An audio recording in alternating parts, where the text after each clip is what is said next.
everyone, this is Tim from YourSixAdventures. Today in this video, I'm going to show you how to clear your browsing history on the internet browser on your PlayStation 4.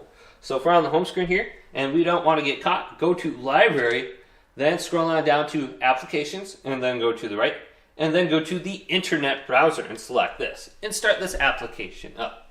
Then you have all your pages right here. We actually want to close all these down, so we can press circle on them. Just hold circle, or the back button here, and you can close down all your different screens. Now what we can do is press options, and then we can go to delete all, and we're going to delete all the frequently used pages. Then we want to go to browsing history right here, and then under browsing history press options, and then go to clear browsing history. So let's go to clear browsing history, and then back out. So we still have our bookmarks and the frequently used pages under here. So if there's anything that's inappropriate under here, or you don't want someone to see, you want to go to delete all, so you get rid of these.